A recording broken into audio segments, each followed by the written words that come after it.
Alright guys, welcome back to another episode of the Final Fantasy IX walkthrough for the PlayStation. This is your host JT here, and I don't know why I'm calling myself a host. But I don't think you're going to get into a random battle if you run into this right here, and this is going to take us to a pretty interesting segment. Really windy over here. This is like I'm watching one of those Christmas stories like Rudolph the Red-Nosed Reindeer, right? Vivi, hurry up or you'll be left behind. I'm coming. Wait, Vivi! Oh no! Ooh. Master Vivi, are you okay? Ooh. Uh-oh. Oh, I'm so glad he didn't land on Vivi a while ago. Yo, Rusty, you're not alright, are you? What happened to you guys? What's going on here? Hey, Rusty, move it or lose it. Get up. Oh, it's no use. Oh no, Garnet, not you too. Garnet? Oh, she's out cold. Speaking of cold, shoot, I'm falling asleep.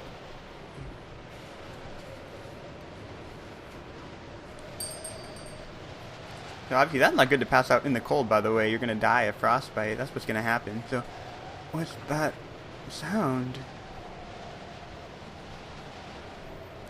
It came from over there. Was somebody there? And obviously that's a little bit confusing right there, but we'll go ahead and make sure we have everything good on Zidane before we kick things off. Obviously Zidane's the only person in our party right now, so we can't take the leather wrist off of Vivi for this fight.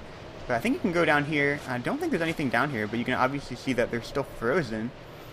Still frozen solid, so let's go ahead and move in this direction. And this is going to bring us to I'm going to call it the second boss fight in the game.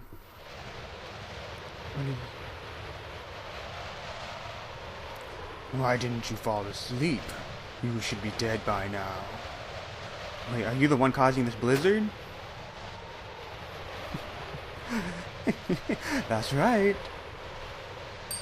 Nice, you have a bell. For whom the bell tolls, right?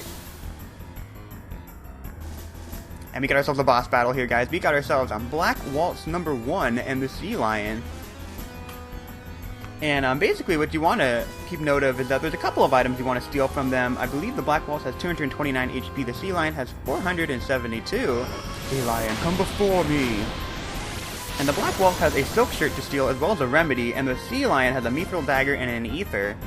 And so obviously you want to steal from the Sea Lion first, although the Sea Lion is very intimidating from right here, so I think stealing the mithril dagger would be incredibly useful, because that's an upgrade for Zidane's current equipment. And then obviously just make sure you keep yourself alive, because you're fighting a 2-on-1 battle, and it'd be really easy to get overwhelmed here. Although keep in mind, once you go into trance, you should be in really good shape. Now you don't need to steal the silk shirt, because you can get it in the next town up ahead. So if you want to start attacking right here, I would suggest go ahead and doing that.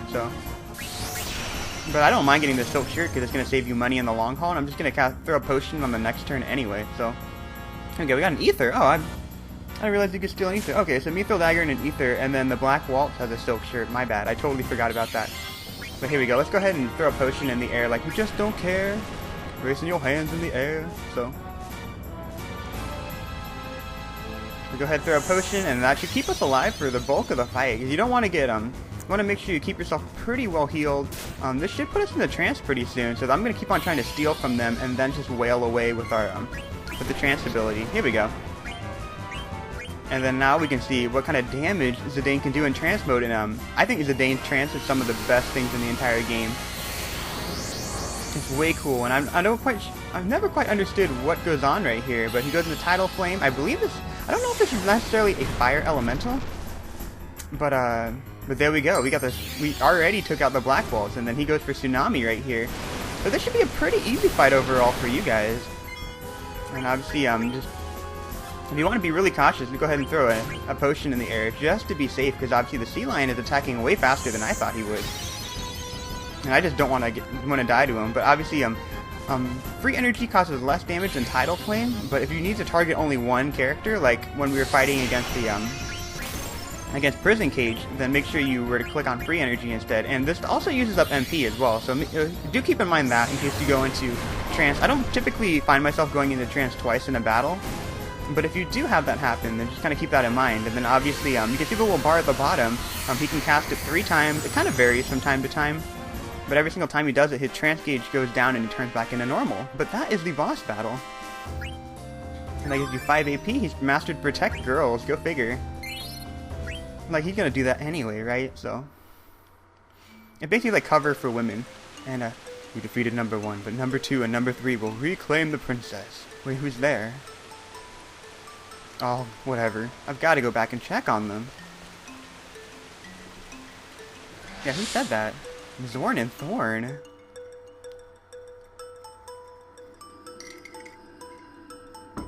Oh, I love coffee, though. That seems random, but I did drink a cup of coffee, so yeah. Oh, Zidane!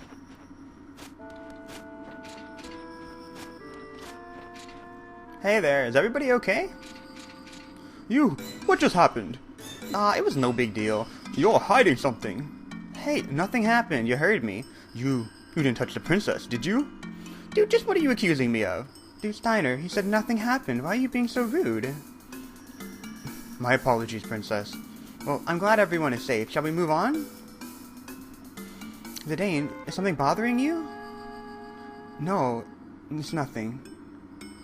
I'm a little bit curious about the fact that we fought a Black Waltz and he looked exactly like Vivi, except for more sinister looking with a more pointy hat, right? So, but I believe, hopefully Zidane mastered his things right here. Oh, he's got 4 more basically before we can move on to the Mithril Dagger, because the Bandit ability is brand new. So, hopefully we get into about 3 more random battles. We'll master the other 2 things, and then by then we can move up to our next item.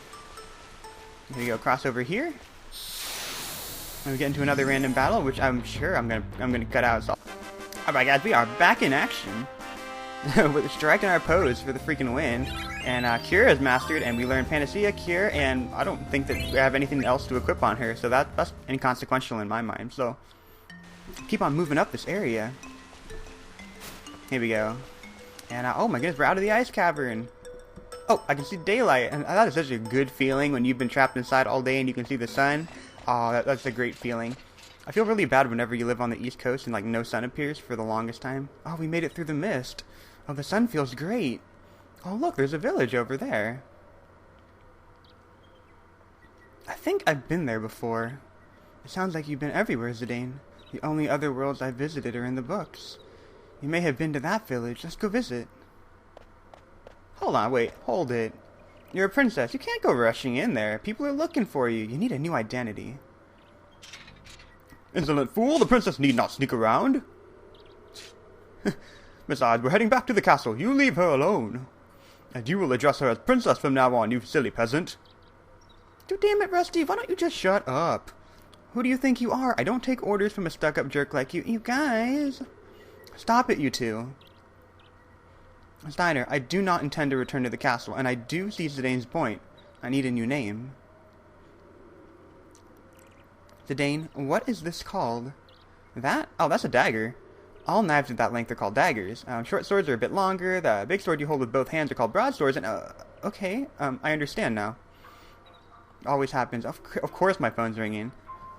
Let me go turn that off really quickly. Alright guys, I'm back, and so this is called a dagger.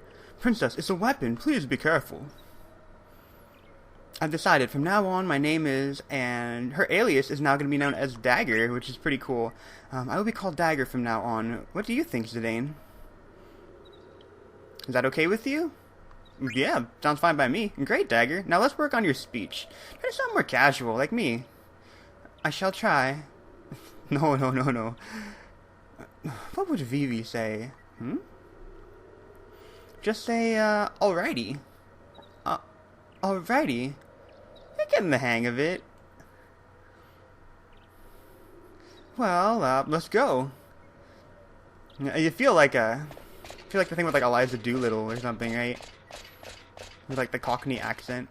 That you're trying to teach her how to speak a different way, so. There you go. Let's keep on continuing through this little area. Now, I'm going to visit a couple of areas before I hit up the village of Dali, which is going to be in our next episode. But before we do that, I believe there is a gate over here that you can go ahead and check out. And obviously, there are enemies over here. You can run into what they call a friendly enemy in the forest, and you can feed him an ore. And that's something to be a little bit careful about, because basically they give you about 10 AP 10 to 20 to 50 AP on the character, and it's a really good way to master your abilities right off the bat. So there we go. Well, we've seen these guys before, so I'm gonna take these out. I will be right back.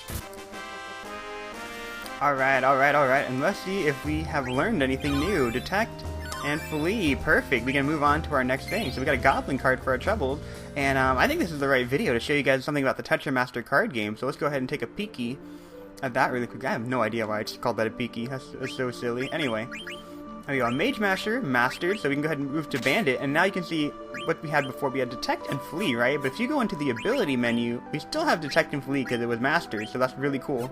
And the Bandit ability makes it so it's easier to steal from enemies. So you go ahead and we're gonna go ahead and equip that basically, and I think those are the only things that we needed to equip on everybody, because I don't think she has anything else right here. I think unless we had a leather wrist, yeah, there's nothing else we can give, and we have no accessories, which is the final one just yet. So go ahead and check out this little thing right here. We'll go to the question mark gate, and here we go. Let's go ahead and talk to the thing right here. What do you want to do? See, I want to pass through. You gotta have a gate pass to pass through here, and there's no work here right now. So try again when we need construction workers. Okay. And so you want to take a break. The shopgirl of Vega won't be here for a while. I can wait then. Wait right here. And then I want to talk. Southgate is the border of Alexandria and Lindblom. We check every airship and person crossing the border, and we're doing the best we can to keep the two nations safe. Have you ever been on an airship? And you can keep on talking to him if you want. And eventually, what's going to happen is that the other woman's going to come up, and then you can buy items from her, basically. Here we go. Part-time worker Mary. Hello, I'm Mary. I work at Vega, an item shop. You can go ahead and talk to her. You can rest right here for 100 gil. Or you can go ahead and you can buy items. I wouldn't mind resting. Actually, you don't need to rest at all, because we're going to get into the village of Dali pretty soon. But obviously, you can get the standard fare, basically. And you can also, I'm going to explain the Tetra Master card game a little bit before I end the video, because it's probably going to be a pretty short video relative to all the others. But you can see there's 100 slots. You can only hold about 100 cards. And basically the idea of becoming a card master, kind of like how you become like a trading card game master, like with Yu-Gi-Oh! And Pokemon, is you want to have one of every single type of card. And you can see that there's little arrows right here. And basically, if you take a look at the description right there, you have 1, P, 0, and 0. Basically what that means is that this is a Sahagin, and he has an attack power of 1. P stands for physical, M stands for magic ability, and then X stands for, basically he hits on either your physical or your magic side, depending on which one you're weak against, and then A hits the lowest number considered on the card. So you can see that the first thing is his attack. He's a physical attacker, and then the subsequent two numbers at the very end are 0 and 0, meaning he basically has a physical and magic power of 0 and 0, basically like his defense. Now, obviously, you can upgrade it by battling these cards. Most of the cards you get at the very beginning of the game are kind of garbage. Like, you check right here, that's a pretty good card. He can attack from all different areas. And then this card happens to have higher magic defense than all the other ones. And of course, it's kind of like getting a critical hit in, like in Pokemon or something like that, where cards can still crit each other, and you can take out cards that should be stronger than you. So it's a pretty interesting card game to play. Probably not going to get into the whole meat of it, because I do want to kind of speed up this video and this walkthrough in general. But it is a pretty cool card game. I believe it came out from Final Fantasy VIII. So that's actually a welcome thing. And before we go into the village of Dali, which is right over there, there is a little, there's a mountain, a twirling mountain right here. So we'll go ahead and check that out really quickly before we end this video today. And I believe we will come across an old man living alone by himself, which is always really sad. And I love that airship floating in the background. It's moored. Oh, my coffee smells delicious. My coffee smells delicious too. Let me go ahead and take a look right here. Shipping is to occur once every 2 days. No shipment is on the day of the Sabbath. Oh wow, they got a religious reference in here too. The ship will arrive in the morning if the mist is light, and in the afternoon if the mist is heavy. Important. In case of emergency, change the flag on the Observatory to yellow. And, didn't this model go on sale to commemorate the building of the 5th theater ship? Oh, I bought that at an auction in Trino. I have money to spend these days. What I really wanted was some rare coffee, though. My friend used to have one, too, but I bet he lost it in the incident. I'll give it to you if you get me some rare coffee. Wait, really? Oh, I don't lie. Let's see. I want to try Burman, Kerman, and Mocha coffee. And you find all of them, bring them back to me. And basically the reason why I talked to him is because this happens to be another side quest in the game, and it's actually a very specific side quest. I didn't get it the first time I played through the game, but I did get it the second time around, because I actually knew about it at that point, but it's pretty hard to find all these other things, but there's 135 gil here, and obviously we can go to the top of this observatory, and you can see that the flag is not yellow, which I think would be indicative of something bad happening. You can see the wind is blowing, a pretty nice view of the scenery, although the scenery is just mist really from the top right here, because we're above the mist finally. Oh, there's another item right there. Let's go ahead, head back into that area, and then at that, I will probably leave you guys with the video for today. So, kind of a short video, especially if I cut out a whole bunch of battles, because it's approaching 17.5 minutes if I have the battles in it, but obviously, you guys know how to battle, you know? So, go ahead, grab this item right here, and I'm going to say I hope you guys enjoyed that video. As always, feel free to click the like button if you did, and we got a high potion right here, and when we pick up next time, we're going into the village of Dali and continuing on with the storyline. I really hope you guys are enjoying this game so far, because I love this game so much, so much. It's ridiculous. So here we go. I swear that's a crop circle, to be completely honest. And yeah, I'll leave you guys with that for today. I hope you guys enjoyed, and yeah, catch you guys another time. Bye.